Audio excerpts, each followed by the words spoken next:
istilahnya kalau epicentrum ini melekat dengan gempa ya Bapak Ibu. Karena, nah, di mana pusatnya? Gitu. Menjadi pusat perhatian. Nah, harapannya juga kampung kami ini menjadi pusat perhatian oleh lintas sektor, oleh para pemangku kepentingan untuk dapat mengucurkan program dan kegiatannya. Nah, bagaimana kita bisa menjadi pusat perhatian? Tentunya kita harus menetapkan dulu prioritas masalah dan mengoptimalkan sosialisasinya melalui media yang ada. Bapak Ibu mungkin pernah jalan ke ke Kota Bengkulu, di sana ada kampung. Nah itu karena dia bisa berhasil menjadi pusat perhatian. Sampai-sampai Bu Lurahnya itu cerita dengan saya, ya. Sampai-sampai kelimpungan menerima, sampai-sampai ada yang ditolak. Ada kucuran program, bantuan program. Wah, kalau kita kan butuh, dia sampai menolak. Karena mulai dari PLN, Telkom, sampai ke perbankan, lintas sektor swasta juga ikut turut bantu bergotong royong untuk mengintervensi permasalahan dan program kegiatan di sana. Jadi yaitu dia kalau bisa menjadi epicentrum program Bangga Kencana ini. Ini kita lanjut saja lintas sektor. Jadi memang harus ada sesuatu yang kita kemas dengan baik untuk dapat kita sosialisasikan. Kalau biasa-biasa saja, hasilnya juga biasa-biasa saja, Pak. Jadi memang harus ada gerakan menjadi epicentrum tadi. Pemerintah daerah juga akan dapat mempercepat pembangunan dan perkembangan daerahnya. Lintas sektor ini akan, karena perusahaan-perusahaan swasta itu juga, mereka itu kalau mengucurkan bantuan program, itu mereka dituntut dengan hasil. Jadi memang ini kita harus dapat menjadi wadah implementasi kegiatan. Nah ini Bapak Ibu, bahwa kita sudah bekerja sama dengan Kemendes PDTT ya, dengan membentuk semacam MOU, di mana ruang lingkup MOU kerjasama ini yaitu adalah peningkatan pelaksanaan advokasi, komunikasi, informasi dan edukasi atau KIE program Bangga Kencana ya, dan juga pemanfaatan data dan informasi program kependudukan keluarga bencana keluarga di desa dan tertinggal dan transmigrasi. Jadi pemanfaatan data itu penting. Nah, melalui prioritas penggunaan dana desa Permendes PDT nomor 13 2020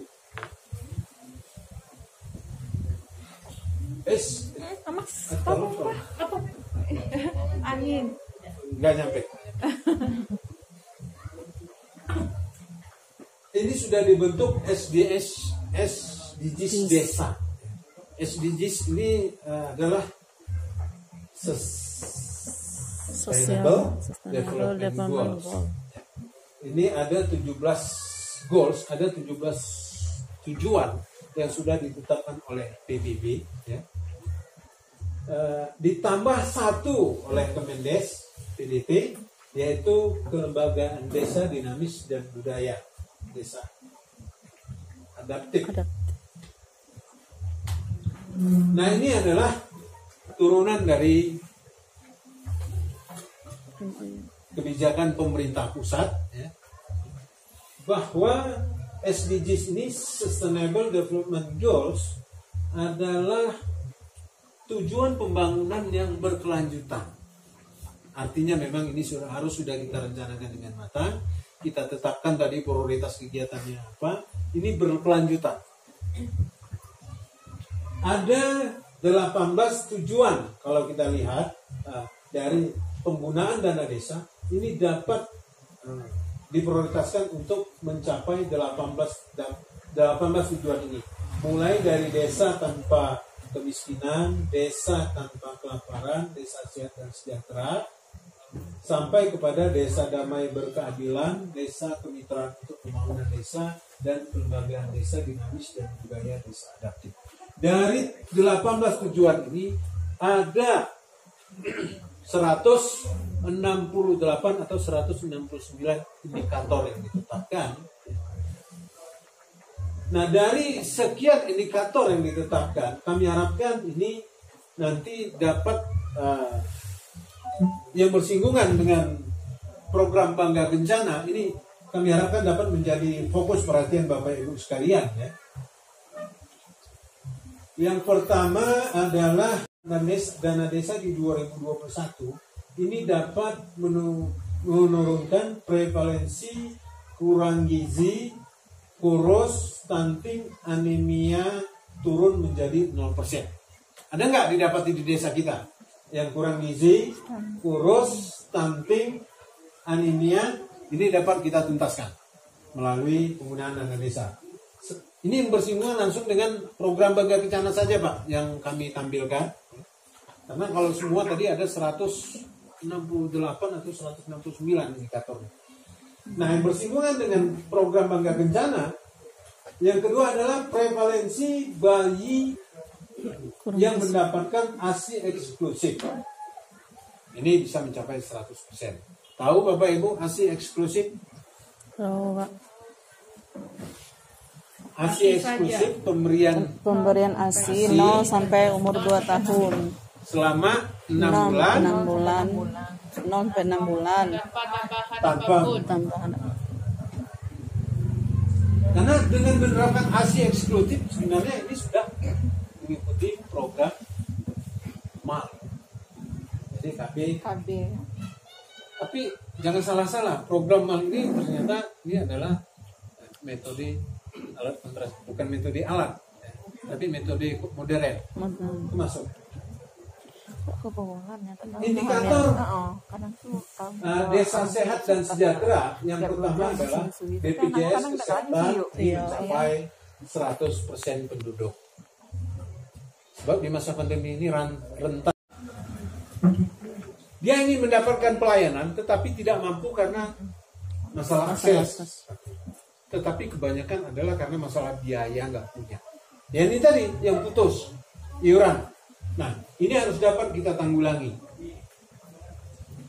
sehingga dia dapat menerima fasilitas kesehatan dan KB. Karena alat kontrasepsi sudah kita sediakan, tetapi ternyata di pemerintahan ini tetap ada retribusi yang sudah diatur melalui Perda.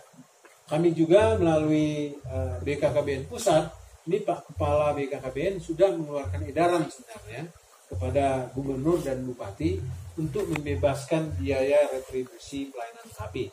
Tapi kelihatannya tanggapannya ini tolong ini dapat dikawal nanti Bu Rini. Tolong diingatkan oleh teman-teman di kabupaten. Persentase persalinan di fasilitas pelayanan kesehatan dan menggunakan tenaga kesehatan terampil mencapai 100%. Angka kematian ibu per 1000 kelahiran hidup mencapai 0%, angka kematian bayi per 1000 kelahiran mencapai 0%. Selanjutnya yang ke-13, prevalensi pemakaian kontrasepsi jangka pendek dan jangka panjang pada orang menikah usia produktif, usia 18 sampai 49 tahun mencapai 100%. Oh, ini hebat, ini yang menyusun ini. Karena 100% harus ikut KB ini artinya. Ya kan? Tapi memang ini harus menjadi perhatian Bapak Ibu. Karena banyak 18 tahun ini sesuai dengan undang-undang perkawinan yang sudah direvisi ya dari 16 ke 18 tahun. Tetapi idealnya menurut program kesehatan dan Bangga Kencana ini setelah usia 21 tahun baru siap untuk melahirkan. Kalau wanita setelah usia 21 tahun, pria setelah 25 tahun. Karena apa? Karena di bawah usia 18 tahun melahirkan, ini akan rentan terhadap ibu yang melahirkan, kematian ibu, kematian bayi. Satu lagi, ternyata stunting. Stunting itu banyak timbul dari keluarga-keluarga yang menikah di usia muda. Nah ini dia, angka kelahiran pada remaja usia 15 sampai 19 tahun ini harus dapat kita tekan menjadi 0%. Unmet need, nah ini unmet need tadi. Unmet need kebutuhan ber-KB. Jadi ada masyarakat kita setelah melahirkan dia ingin ber-KB, tetapi karena aksesnya, mungkin karena biayanya dia tidak punya, sehingga dia tidak mendapatkan pelayanan KB. Ini agar menjadi perhatian kita. Ya. Dan pasangan usia subur ini kiranya dapat kita berikan pembinaan dan penyuluhan, sehingga mereka dapat memahami metode kontrasepsi modern minimal 4 jenis. Kebanyakan kita sekarang ini Bapak Ibu, coba dilihat di pelayanan-pelayanan di posyandu, coba tanya. Kalau dia ingin ber-KB, maunya apa Bu? Implan. Kita minta dia robah ke IUD. Timbul rasa kecemasan dan penolakan. Mau sambil menunjukkan mimik yang cemas. Karena apa? Karena ketidaktahuan.